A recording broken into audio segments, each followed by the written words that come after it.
Hello बच्चों। तो आज मैं आप सभी को सिखाने वाला हूँ स्टेट्स ऑफ मैटर, जो कि मैंने एनसीईआरटी क्लास 11 की केमिस्ट्री की बुक से उठाया है। तो आज हम पढ़ने वाले हैं स्टेट्स ऑफ मैटर, जिसमें सॉलिड्स, लिक्विड्स एंड गैसेस। तो बच्चों आज हम देखेंगे किसी भी सब्सटेंस का या किसी मैटर का सॉलिड, वो सॉलिड क्यों होता है या फिर वो लिक्विड क्यों होता है, गैसेस ही क्यों होता है, उसके कारण क्या होते हैं पीछे के, या ये सब आज हम देखने वाले हैं। तो चलो हम वीडियो स्टार्ट करते हैं और देखते हैं सॉलिड स्टेट से। अच्छा, तो सॉलिड स्टेट से हम स्टार्ट करते हैं।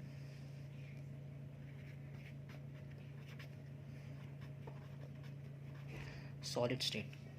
अच्छा, तो बच्चों जैसा कि आप सभी को पता है, जो सब्सटेंस है या जो मैटर है वो तीन स्टेट में मैटर करता है। या तो वो सॉलिड होगा, या तो वो लिक्विड होगा, या तो वो गैस होगा। तो सॉलिड स्टेट कैसे होगा, मतलब मैं अगर आपको बताना चाहूँ तो जो सॉलिड स्टेट होगा उसके जो कंस्टिट्यूएंट होंगे, जो कंस्टिट्यूएंट या जो उसके पार्टिकल होंगे, उसके अंदर जो कंस्टिट्यूएंट और या फिर मैं कहूँ और जो मॉलिक्यूल्स होंगे आर हेल्ड फर्मली। फर्मली यानी मजबूती से। मतलब जो आपका सॉलिड स्टेट होगा बच्चों, उसके जो मॉलिक्यूल्स होंगे, अब सीधी सी बात है, अगर आपने एक सॉलिड स्टेट लिया, एक सॉलिड सब्सटेंस कोई भी लिया, एक मैटर लिया आपने, तो उसमें काफ़ी मॉलिक्यूल्स होंगे। एक तो मॉलिक्यूल उसमें होगा नहीं, तो जो नेबरिंग मॉलिक्यूल्स होंगे, उसमें जो नेबरिंग मॉलिक्यूल्स होंगे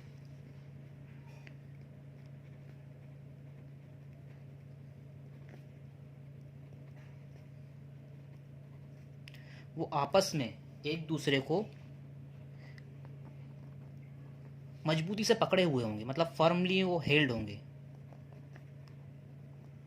मतलब उन्होंने मजबूती से एक दूसरे को पकड़ा होगा।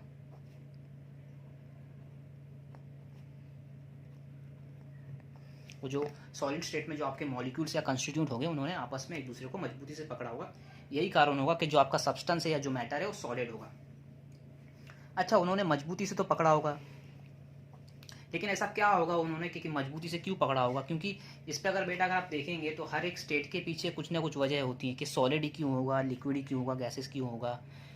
तो इसका अगर मैं पीछे का अगर मेन कारण देखना चाहूँ तो जो टेम्परेचर है और जो प्रेशर है वो बताएगा कि आपका जो सब्सटेंस है या जो मैटर है वो कौन से स्टेट में मैटर करेगा, या तो वो सॉलिड होगा या लिक्विड होगा या गैसेस होगा। इसके पीछे का कारण क्या होगा? उसका टेम्परेचर, उसका प्रेशर। ठीक है बेटा। तो जो सॉलिड का मैंने आपको बताया, सॉलिड के जो कंस्टिट्यूएंट और मॉलिक्यूल्स होंगे वो आपस में एक दूसरे को जोर से पकड़े हुए होंगे, जिसकी वजह से वो सॉलिड स्टेट होगा। और जो सॉलिड स्टेट के जो मॉलिक्यूल्स होंगे, इसी की वजह से वो मोशन नहीं करेंगे एक दूसरे से, मतलब भागेंगे नहीं। उसका कारण यही होगा कि उसके जो कंस्टिट्यूएंट्स और जो मॉलिक्यूल्स होंगे वो एक दूसरे को मजबूती से पकड़े होंगे, जिससे उसे मोशन नहीं मिलेगा। मतलब सॉलिड स्टेट में मोशन नहीं होगा, ये सब आप ही जानते हैं। मतलब इसके जो मॉलिक्यूल्स हैं वो मोशन नहीं करेंगे। ठीक है। अच्छा, तो हम दूसरा देखते हैं अब, लिक्विड स्टेट।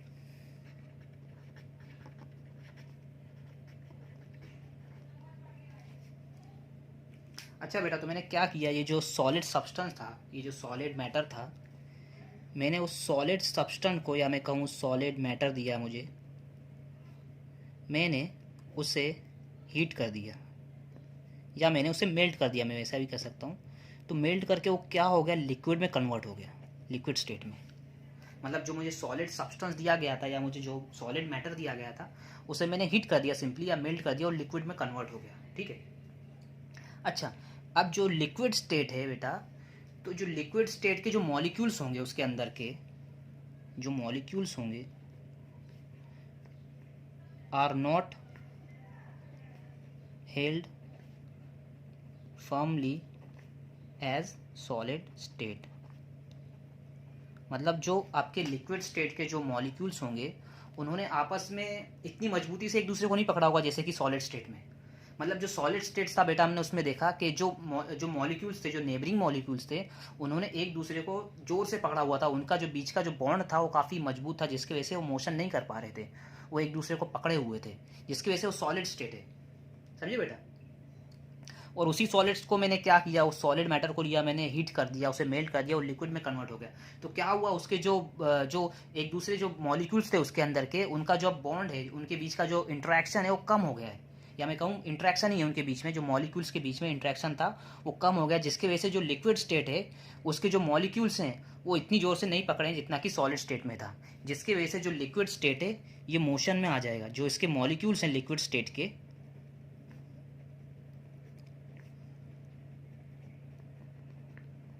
ये मोशन करेंगे, मतलब इनमें मूवमेंट होगा। मतलब जो लिक्विड स्टेट के आपके जो मॉलिक्यूल्स होंगे इसमें मूवमेंट होगा।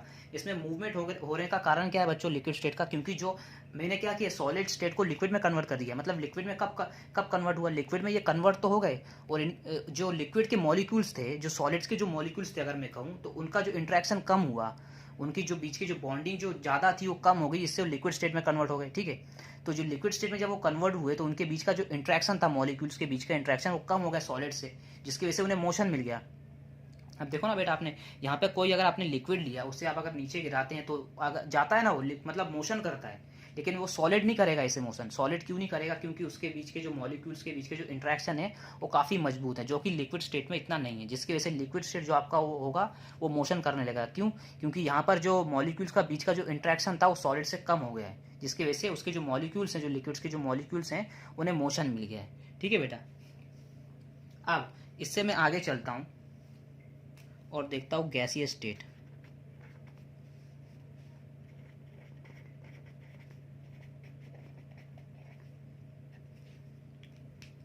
अब जो मेरा ये लिक्विड था बेटा, ध्यान से देखना, जो मेरा ये लिक्विड था, मैंने इसे लिया और इसे हीट कर दिया, तो क्या हुआ?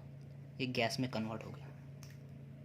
मैंने जो लिक्विड था उसे मैंने हीट कर दिया और वो गैस में कन्वर्ट हो गया। अब जैसा कि मैंने आपको ऊपर बताया था, सॉलिड स्टेट है, उसके जो मॉलिक्यूल्स थे सॉलिड स्टेट्स के, उनमें जो इंट्रैक्शन था वो काफ़ी मजबूत था। उसके बाद जब हम लिक्विड पे आए तो इनका इंट्रैक्शन थोड़ा कम हुआ, जिसकी वजह से उसमें मोशन आ गया। जो मॉलिक्यूल्स थे लिक्विड के वो मोशन में आ गए, मतलब वो उतने ज़्यादा मजबूती से उन्होंने नहीं पकड़ा था जितना कि सॉलिड में था। फिर मैंने उसी लिक्विड को क्या किया, हीट कर दिया और वो गैस में बन गया। तो यहाँ का जो मॉलिक्यूल मॉलिक्यूल का इंट्रैक्शन था वो बेटा बिल्कुल ही ख़त्म हो गया। जो मॉलिक्यूल्स का इंट्रैक्शन था मैं अगर उसे कहूँ तो नेग्लिजिबल भी हो गया। नेग्लिजिबल या मतलब ख़त्म ही हो गया, जिसकी वजह से जो आपका बेटा जो गैसियस स्टेट है, इसके जो मॉलिक्यूल्स हैं ये मोशन में आ गए, और ज़्यादा, लिक्विड से भी ज़्यादा मोशन में आ गए, और ये रैंडम मोशन करने लगे। ठीक है बेटा, अब ये रैंडम मोशन क्यों करने लगे बेटा? क्योंकि जो लिक्विड स्टेट से जब हमने गैस में कन्वर्ट किया इसे, तो जो मॉलिक्यूल का इंट्रैक्शन था वो और कम हो गया, और गैसियस, और जो इसके मॉलिक्यूल्स थे वो फ्रीली मूव कर रहे हैं अब, जस्ट बिकॉज ऑफ क्यों? जो इनका इंट्रैक्शन था, जो गैसियस स्टेट में जो मॉलिक्यूल मॉलिक्यूल बीच का जो इंट्रैक्शन होता है वो बिल्कुल ही कम हो जाता है बेटा, या मैं कहूँ ना के बराबर होता है, जिसकी वजह से रैंडम मोशन करते इसके जो मॉलिक्यूल्स होते हैं, अगर आप देखेंगे तो लगातार कोलाइड करते हैं एक दूसरे से, मतलब एक दूसरे से टकराते रहते हैं। फॉर एग्जाम्पल अगर मैं बताना चाहूँ कि अगर मैंने एक कोई कंटेनर लिया है और कंटेनर में अगर मैं गैस के कुछ मॉलिक्यूल डाल दूँ, तो वो मॉलिक्यूल नीचे ही नहीं रहेंगे बेटा, सब जगह जाएंगे, यहाँ रहेंगे, यहाँ रहेंगे, यहाँ रहेंगे, यहाँ रहेंगे, यहाँ रहेंगे। मतलब जो कंटेनर का जो इंटायर वॉल्यूम रहेगा, कंटेनर का जो वॉल्यूम स्पेस रहेगा उसे फुल्ली वो ऑक्यूपाई कर लेंगे। और उस ऑक्यूपाई करने की वजह क्या होगी? जो गैसियस मॉलिक्यूल हैं उनमें काइनेटिक एनर्जी होती है। काइनेटिक एनर्जी मतलब वो लगातार मूव करते रहते हैं बेटा, और वो प्रेशर एक्सर्ट करते हैं। मतलब जो इसमें जो गैसीय जो मॉलिक्यूल है ये कंटेनर पर अपना प्रेशर एक्सर्ट करेंगे। ये अपना प्रेशर, मतलब इन्हें बाहर निकलने की जल्दी होगी, ये बाहर निकलने को देख रहे होंगे। ये मैंने बंद किया लेकिन ये बाहर निकलने को देख रहे होंगे, किसकी वजह से? प्रेशर की वजह से। और जो काइनेटिक एनर्जी होगी जिसकी वजह से ये मूव कर रहे होंगे, काइनेटिक एनर्जी की वजह से जो गैस मॉलिक्यूल हैं ये मूव करेंगे, लगातार मोशन में रहेंगे, इनका मोशन होता रहेगा जस्ट बिकॉज ऑफ क्यों? इसमें काइनेटिक एनर्जी है। ठीक है, अब अगर मैं एक एक्विलिब्रियम से बेटा बताना चाहूँ आपको, एक एक्विलिब्रियम से अगर बताना चाहूँ तो देखो, सॉलिड ये एक्विलिब्रियम में, यहाँ पर प्लस मैंने हीट दी, ये एक्विलिब्रियम में है, तो ये लिक्विड में कन्वर्ट हो गया। ठीक है, मैंने लिक्विड को भी क्या किया, फिर इसे प्लस हीट दी मैंने,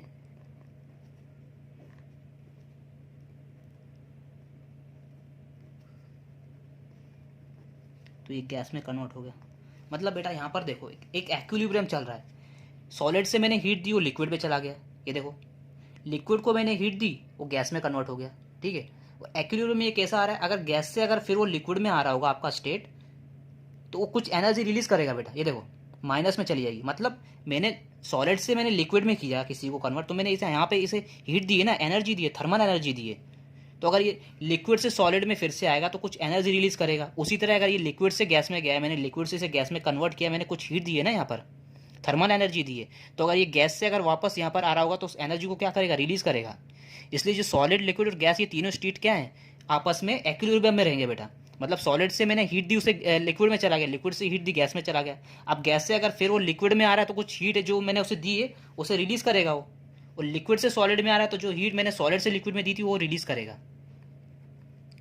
ठीक है बेटा। तो यहाँ पे समझ में क्या आ रहा है हमको कि अगर हम जो मतलब सॉलिड, लिक्विड और गैस, ये तीनों स्टेट होने का कारण क्या बन रहा है बेटा, टेम्परेचर, टेम्परेचर और प्रेशर। मतलब अगर मैं कहूँ स्टेट्स ऑफ मैटर,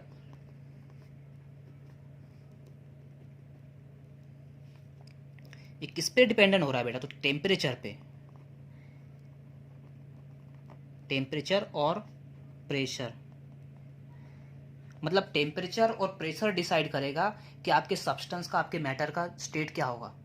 आपका सब्सटेंस या मैटर सॉलिड होगा तो किस टेम्परेचर पर होगा, लिक्विड होगा तो किस टेम्परेचर पर होगा, और गैस होगा तो किस टेम्परेचर पर होगा, ठीक है बेटा। अच्छा, मैं इसे अगर एक एग्जांपल से समझ में आ जाना चाहूँ तो एग्जांपल लूँ, जैसे कि मैं लेता हूँ वाटर।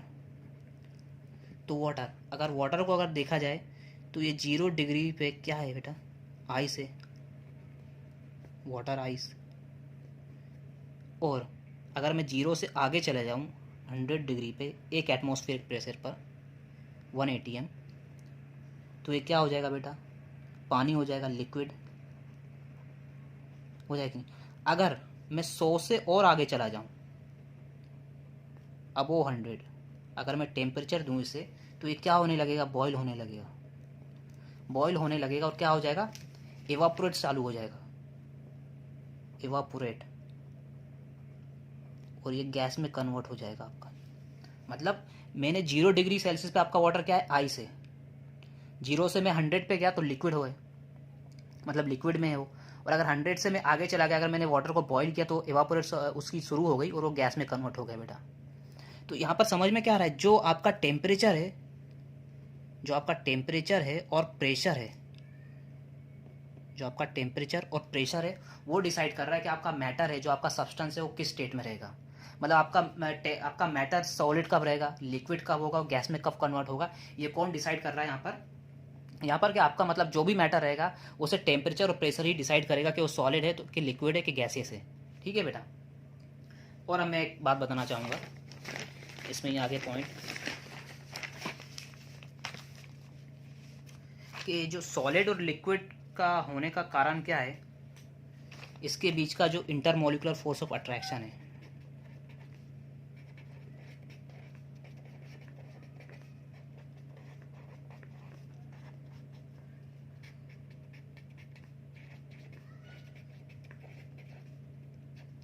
मतलब बेटा जैसा कि मैंने आपको बताया यहाँ पर, जैसा कि मैंने आपको बताया 3 स्टेट ऑफ मैटर, मतलब मैटर के 3 स्टेट हैं। पहला सॉलिड, तो अगर सॉलिड में आपने देखा होगा तो मैंने आपको बताया था कि जो मॉलिक्यूल्स हैं वो एक दूसरे को आपस में कस के पकड़े हुए होते हैं। तो बेटा ये जो मॉलिक्यूल्स हैं ये एक दूसरे को पकड़े हुए हैं मजबूती से, फर्मली मैंने कहा था। तो ये बेटा ये क्या है, जो पकड़े हुए हैं, ये इनके बीच में एक बॉन्ड है, इसे ही कहते हैं इंटरमोलिकुलर फोर्स ऑफ अट्रैक्शन।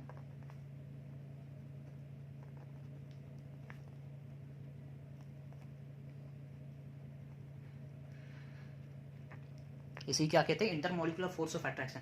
और ये इंटरमोलिकुलर है, इंट्रामोलिकुलर नहीं। मतलब जो आप दो मॉलिक्यूल्स के बीच में जो बॉन्ड होगा उसे ही हम बोलेंगे इंटरमोलिकुलर फोर्स ऑफ अट्रैक्शन। और ये जितना ज़्यादा मजबूत होगा उतना ही सॉलिड होगा, मतलब जितना ज़्यादा ये मजबूत होगा उतने, क्योंकि सॉलिड में मैंने आपको बताया कि जो मॉलिक्यूल्स हैं वो आपस में मजबूती से पकड़े हुए होते हैं, जिसकी वजह से एक जो आपका सब्सटेंस है, जो आपका मैटर है, वो सॉलिड बन जाता है। उसी सॉलिड को अगर मैंने मेल्ट कर दिया तो क्या किया मैंने, जो ये बॉन्ड थे इनके, इन्हें मैंने थोड़ा थोड़ा तोड़ दिया है, जिसकी वजह से वो लिक्विड बन गया है। और फिर लिक्विड में ही मैंने क्या किया है, जो लिक्विड के फिर ये बॉन्ड थे मैंने लिक्विड के यहाँ पर भी इंटरमोलिकुलर फोर्स ऑफ अट्रैक्शन है, ये लिक्विड में मैंने फिर इसे तोड़ दिया, तो यहाँ पर जो गैसियस मॉलिक्यूल में क्या होगा, जो मॉलिक्यूल है वो अलग अलग हो गए, ये मॉलिक्यूल अलग अलग हो गए, मतलब ये जो बॉन्ड था इनके बीच का ये बिल्कुल ही टूट गया है। मैंने हीट दी ना उसे, तो ये जो बॉन्ड था इनके बीच में, जो इंटरमोलिकुलर फोर्स ऑफ अट्रैक्शन था, ये बिल्कुल भी मैंने इन्हें तोड़ दिया है। तो बेटा पता क्या चलता है, जो आपके स्टेट्स होंगे, जो 3 स्टेट्स ऑफ आपके मैटर होंगे, उनकी वजह क्या होगी, या उनकी जो, अगर वो सॉलिड होगा तो सॉलिड क्यों, लिक्विड है तो लिक्विड क्यों, गैसेस है तो गैसेस क्यों, just because of intermolecular force of attraction, उनके बीच का जितना ज़्यादा अट्रैक्शन। ठीक है बेटा, अगर मैं कहना चाहूँ तो जो आपका इंटरमोलिकुलर फोर्स ऑफ अट्रैक्शन है, ये अगर आप देखते होंगे किसी भी सब्सटेंस का या किसी भी मैटर का, जो बॉइलिंग पॉइंट होता है, बॉइलिंग पॉइंट और मेल्टिंग पॉइंट जितना ज़्यादा होगा उतना ही ज़्यादा इंटरमोलिकुलर फोर्स ऑफ अट्रैक्शन उनके बीच में होगा।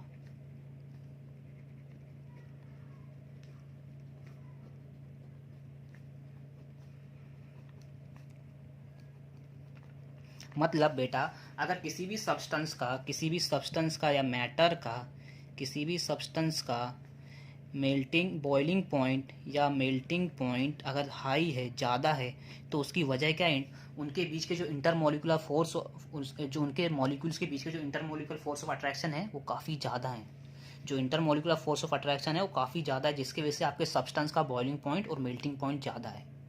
ठीक है बेटा, तो आज हमने क्या समझा, सॉलिड स्टेट देखा, लिक्विड स्टेट देखा, उसके बाद गैसियस स्टेट देखा, फिर हमने इंटरमोलिकुलर फोर्स ऑफ अट्रैक्शन देखा। जो इंटरमोलिकुलर फोर्स ऑफ अट्रैक्शन जितना ज़्यादा होगा बेटा, उतना ही आपके सब्सटेंस का और मैटर का जो बॉइलिंग और मेल्टिंग पॉइंट होगा उतना ही ज़्यादा होगा। हम जैसे सॉलिड में अगर रहेंगे, सॉलिड के जो कंस्टिट्यूंट्स हैं वो आपस में काफ़ी जोर से मजबूती से पकड़े हुए हैं, उनके बीच का जो इंटरमोलिकुलर फोर्स ऑफ अट्रैक्शन है वो ज़्यादा है। उसके बाद जो लिक्विड स्टेट में है, उसके जो मॉलिक्यूल्स हैं वो आपस में कॉन्टैक्ट में है, लेकिन उनके बीच का जो इंटरमोलिकुलर फोर्स ऑफ अट्रैक्शन है वो सॉलिड जितना मजबूत नहीं है। उसके बाद अगर हम गैसियस स्टेट में आएंगे, तो गैसियस स्टेट में जो मॉलिक्यूल्स होते हैं वो एकदम एक दूसरे से अलग हो जाते हैं, उनका इंटरमोलिकुलर फोर्स ऑफ अट्रैक्शन बिल्कुल, मतलब मैं कहूँगा या तो उसमें वीक होगा या तो बिल्कुल ही कम हो जाएगा इंटरमोलिकुलर फोर्स ऑफ अट्रैक्शन, जिसकी वजह से वो मोशन में आ जाएंगे, वो प्रेशर एक्सर्ट करने लगेंगे, जो जिस भी कंटेनर में हम उन्हें डालेंगे तो प्रेशर एक्सर्ट करने लगेंगे वो। तो आज हमने समझा कि स्टेट्स ऑफ मैटर क्या होते हैं और क्यों होते हैं, उनके बीच का जो बॉन्ड है वो क्यों होता है, इंटरमोलिकुलर फोर्स ऑफ अट्रैक्शन क्या है, इतना आज हमने इसमें सब देखा। ठीक है बेटा, तो आज के लिए इतना ही, और आगे मैं वीडियो बनाऊंगा इस पर। तब तक के लिए बाय।